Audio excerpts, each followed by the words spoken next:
ଗ୍ରାମର ନାଁ ସୋନପୁର। ସୋନପୁର ଗ୍ରାମରେ 200 ପରିବାର ବାସ କରନ୍ତି। ସୋନପୁର ଗାଁଟା ଆଦିବାସୀ ପାହାଡ଼ିଆ ଅଞ୍ଚଳରେ। ଗାଁ ଚାରିପାଖ ବଡ଼ ବଡ଼ ପାହାଡ଼। ପାହାଡ଼ ପାଖ ଦେଇ ଝରଣା ବହିଯାଇଛି।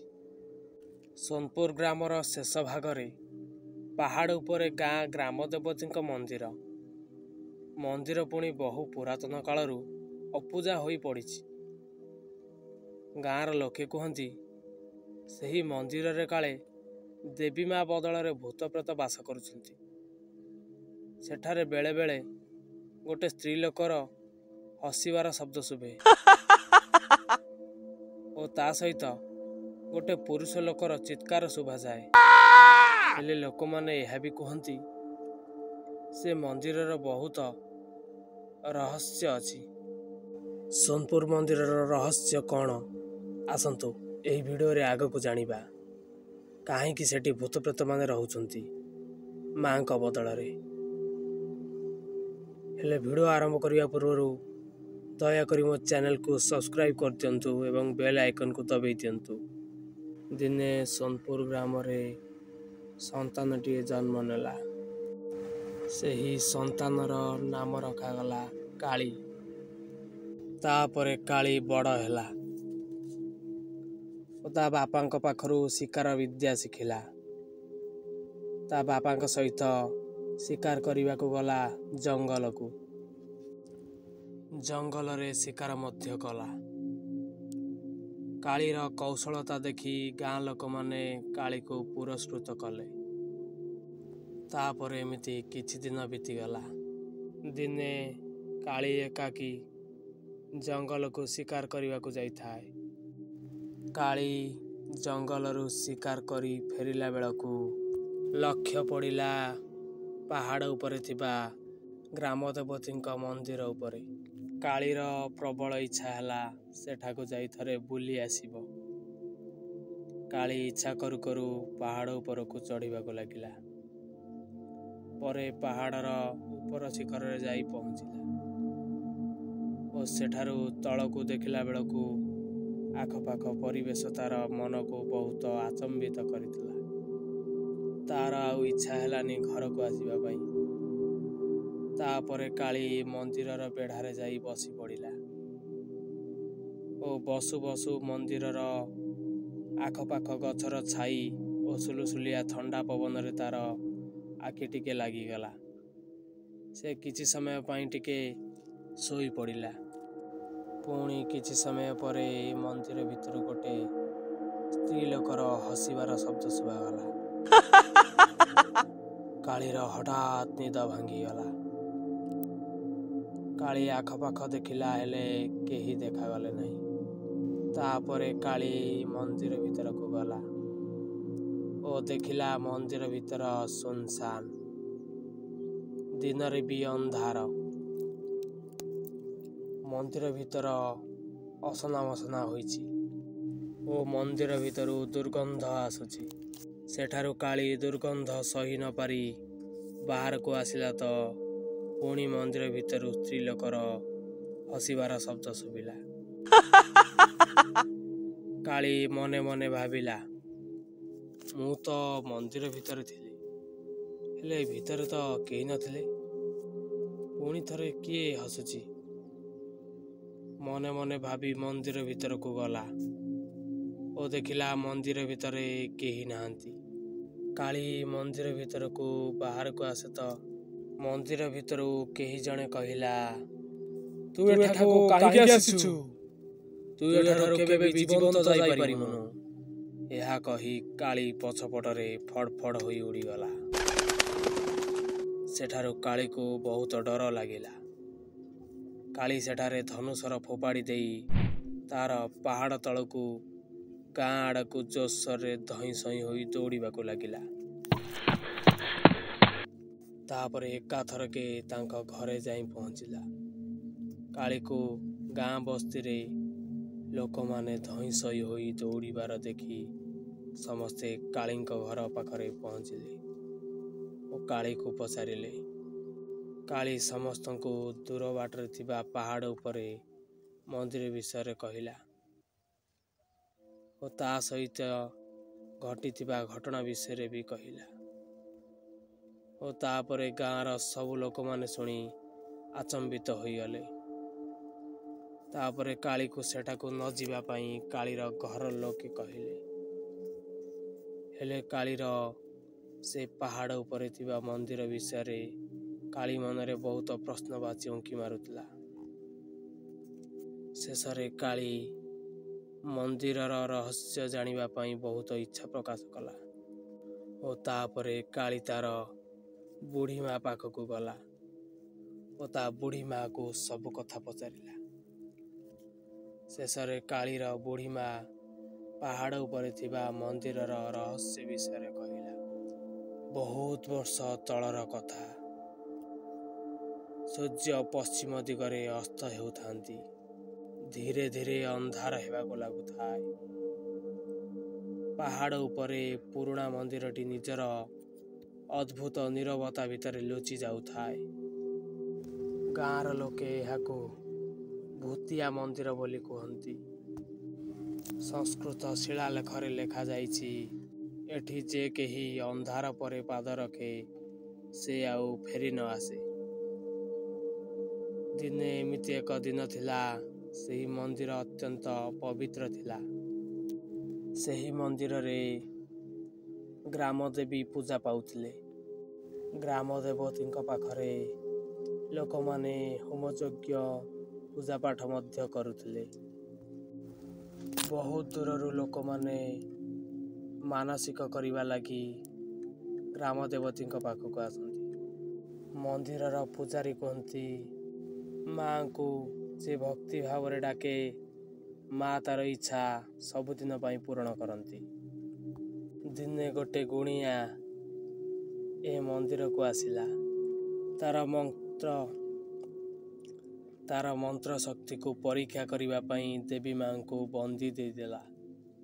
ତାପରେ ଲୋକମାନଙ୍କୁ ମାଙ୍କ ବିଷୟରେ ମିଛ ସତ କଥା କହିଲା। ତାପରେ ଲୋକମାନେ ଆଉ ପୂଜା ପାଠ କଲେନି। ମା ସବୁଦିନ ପାଇଁ ଅପୂଜା ରହିଲେ। ଗୁଣିଆ ସେ ମନ୍ଦିର ଭିତରେ ରହି ଆସୁରୀ ଶକ୍ତିକୁ ଜାଗ୍ରତ କରିବାକୁ ଲାଗିଲା ଓ ମନ୍ଦିର ଚାରିପାଖ ଭୂତପ୍ରେତ ରହିବାକୁ ଲାଗିଲେ। ଗୁଣିଆ ଚାହୁଁଥିଲା ସବୁଠାରୁ ଶକ୍ତିଶାଳୀ ହେବା ପାଇଁ। ହେଲେ ତାର ଗୋଟେ ଜିନିଷ ଦରକାର ଥିଲା। ସେ ଥିଲା ଶିଶୁ ବଳି। ଛୋଟ ଶିଶୁକୁ ବଳି ଦେଲେ ସେ ସବୁଦିନ ପାଇଁ ଅମର ହୋଇପାରିବ। ଗୁଣିଆ ଅପେକ୍ଷା କରିଥିଲା ଅମାବାସ୍ୟା ରାତିକୁ। ଅମାବାସ୍ୟା ରାତି ହେଲେ ସେ ତାର ପୂଜାପାଠ ଆରମ୍ଭ କରିବ। ଗୁଣିଆ ଶିଶୁର ସନ୍ଧାନରେ ଚକୁଳିଆ ପଣ୍ଡାର ବେଶ ନେଇ ବାହାରି ପଡ଼ିଲା ଗାଁ ବସ୍ତିକୁ।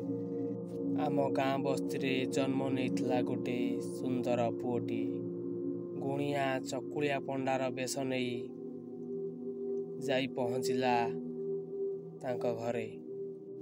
ସେ ଶିଶୁକୁ ଦେଖିଲା ଓ କହିଲା ଶିଶୁ ଆଉ ଅଳ୍ପ ଦିନ ବଞ୍ଚିବ।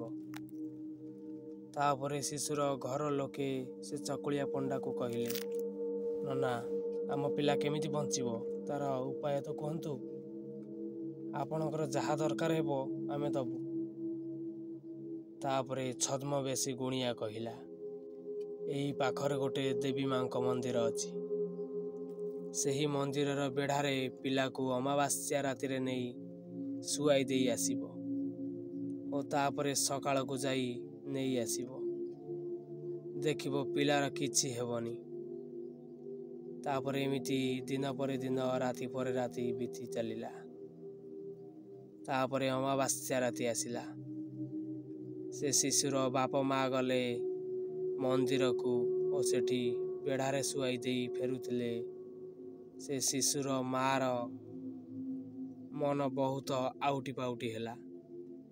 ସେ ତାର ପିଲାକୁ ନ ଦେଖି ରହିପାରିଲାନି। ଶେଷରେ ତା ପିଲାକୁ ଦେଖିବା ପାଇଁ ଚାଲିଗଲା ପାହାଡ଼ ଉପରେ ଥିବା ମନ୍ଦିରକୁ ଓ ସେଠାରେ ଯାଇ ଦେଖିଲା ଗୋଟେ ଗୁଣିଆ ତାର ଶିଶୁକୁ ବଳି ଦେବା ପାଇଁ ଯାଉଛି। ସେ ସେଠାକୁ ଯାଇ ତାର ଶିଶୁକୁ ବଞ୍ଚେଇବାକୁ ଚେଷ୍ଟା କଲା, ହେଲେ ଅସଫଳ ହେଲା। ଓ ତାପରେ ତା ସ୍ୱାମୀ ରାଗ ତମ ହୋଇ ସେ ଗୁଣିଆକୁ ମାରିବାକୁ ଯାଏ ତ କିଛି ଭୂତପ୍ରେତମାନେ ତାର ସ୍ୱାମୀକୁ ପାହାଡ଼ ତଳକୁ ଠେଲି ଦେଲେ। ତାପରେ ତା ସ୍ତ୍ରୀ ସହି ନ ପାରି ଓ ତାର ପିଲାକୁ ବଞ୍ଚେଇବା ପାଇଁ ସେ ଯଜ୍ଞ କୁଣ୍ଡରେ ସବୁଦିନ ପାଇଁ ନିଜକୁ ଆହୁତି ଦେଇଦେଲା। ଓ ତାପରେ ସେଠାରେ କ'ଣ ହେଲା କେଜାଣି ନିଆଁ ଆକାଶ ସାରା ଖେଳିଗଲା। ସବୁ ଗାଁ ବସ୍ତିର ଲୋକମାନେ ଦୌଡ଼ା ଦୌଡ଼ି ହୋଇଗଲେ ମନ୍ଦିର ପାଖକୁ, ଆଉ ଦେଖିଲେ ଗୋଟେ ଶିଶୁଟିଏ କାନ୍ଦୁଛି, ଆଉ ସେଠି ହାଡ଼ କଙ୍କାଳ ସବୁ ପଡ଼ିଛି। ସମସ୍ତେ ଦେଖିଲେ ଓ କେତେ କଥା କହିଲେ। ତାପରେ ମୁଁ ଆଉ ତୋ ମା ସେ ପିଲାଟାକୁ ଆଣି ଘରକୁ ଆସିଲୁ। ଏମିତି କିଛି ଦିନ ବିତିଗଲା। ଦେବୀ ମା ଆମ ଗାଁ ବସ୍ତିରେ ସ୍ୱପ୍ନାହତ ହେଲେ ଓ ସବୁ କଥା କହିଲେ, ଯେତେ ଶୀଘ୍ର ହେବ ଏ ମନ୍ଦିରକୁ ବନ୍ଦ କରିଦିଅ, ନହେଲେ ବହୁତ ଅଘଟଣ ଘଟିବ। ଏହା କହି ଚାଲିଗଲେ। ତା ପରଦିନ ଲୋକମାନେ ମନ୍ଦିର ଭିତରକୁ ଯାଇ ମନ୍ଦିର କବାଟଟିକୁ ସବୁଦିନ ପାଇଁ ବନ୍ଦ କରିଦେଲେ। ତାପରେ ଏମିତି ବର୍ଷ ପରେ ବର୍ଷ ବିତି ଚାଲିଲା। ଠିକ୍ ଅମାବାସ୍ୟା ରାତି ଦିନ ମନ୍ଦିରର କବାଟ ଆପେ ଆପେ ଖୋଲିଗଲା। ସେଇ ବାଟ ଦେଇ ଯାଉଥିବା ଲୋକମାନେ ସେଇ ସ୍ତ୍ରୀ ଲୋକର ହସିବାର ଶବ୍ଦ ଶୁଣିଲେ ଓ ପୁରୁଷ ଲୋକର ଚିତ୍କାର, କେହି ଯେମିତି ଡାକୁଛି, ମୋତେ ବଞ୍ଚାଅ, ମୋତେ ବଞ୍ଚାଅ। ହେଲେ ଲୋକମାନେ ଭାବିଲେ ମାଙ୍କର କିଛି ସଂକେତ ଅଛି। ଏହା ଭାବି ମନ୍ଦିରର ଦ୍ୱାର ପାଖକୁ ସମସ୍ତେ ଗଲେ ଓ ମନ୍ଦିରର ଦ୍ୱାର ଖୋଲିବାକୁ ଲାଗିଲେ। ମନ୍ଦିରର ଦ୍ୱାର ଖୋଲି ସାରିବା ପରେ ମନ୍ଦିର ଭିତରୁ ଅଦୃଶ୍ୟ ଛାୟା ଓ ଅଦୃଶ୍ୟ ଧୂଆଁ ଲୋକମାନଙ୍କୁ ଦେଖିବାକୁ ମିଳିଲା। ଲୋକମାନେ ଦେଖି କହିଲେ, ମା ଆସିଛନ୍ତି। ଏହା କହିଛନ୍ତି ଜୋରରେ ପବନ ଦେଲା ଓ ତା ସାଙ୍ଗକୁ ଖିଲି ଖିଲି ହୋଇ ହସିବାର ଶବ୍ଦ ହେଲା। ଓ ତାପରେ କେହି ଜଣେ କହିଲା, ଯେତେ ଶୀଘ୍ର ହେବ ଏଠାରୁ ଚାଲିଯାଅ, ସନ୍ଧ୍ୟା ଗଡ଼ି ଆସୁଛି, ତମେମାନେ ଏଠାରୁ କେହି ଯାଇପାରିବ ନାହିଁ। ତାପରେ ସବୁ ଲୋକମାନେ ଭୟରେ କିଏ କୁଆଡ଼େ ଚାଲିଗଲେ। ମନ୍ଦିରର ଦ୍ୱାର ସବୁଦିନ ପାଇଁ ଖୋଲା ରହିଗଲା ଓ ସେଠାରେ ଅନେକ ଭୂତପ୍ରେତମାନେ ରହିବାକୁ ଲାଗିଲେ। ତାପରେ କାଳି ପଚାରିଲା, ବୁଢ଼ୀମା, ମନ୍ଦିରରୁ ଯାହାକୁ ଆଣିଥିଲେ ସେ ମୋ ସାନ ଭାଇ? ବୁଢ଼ୀମା କହିଲା, ହଁ, ସେ ତ ସାନ ଭାଇ। ତାପରେ କାଳି ପଚାରିଲା, ବୁଢ଼ୀମା, ମୋ ସାନ ଭାଇର କିଛି କ୍ଷତି କରିବନି ତ? ତାପରେ ବୁଢ଼ୀମା କହିଲା, ନା, ସେ ଏବେ ଅତୃପ୍ତ ଆତ୍ମା ପାଲଟି ଯାଇଛି। ସେ କାହାକୁ ବି ଛାଡ଼ିବନି, ହେଲେ ସେହି ପାହାଡ଼ ଉପରେ ରହିବ। ସେ କେବେ ଗାଁ ଆଡ଼କୁ ଆସିବ ନାହିଁ, କାହିଁକି ନା ଗୁଣିଆ ପାହାଡ଼କୁ ସବୁଦିନ ପାଇଁ ବନ୍ଦି ଦେଇଦେଇଛି। ହେଲେ ସେ କୁଆଡ଼େ ଗଲା ମୁଁ ତ ଜାଣିନି, ହେଲେ ସେ ଏବେ ବି ମନ୍ତ୍ରବନ୍ଧିତ ହୋଇ ରହିଛି।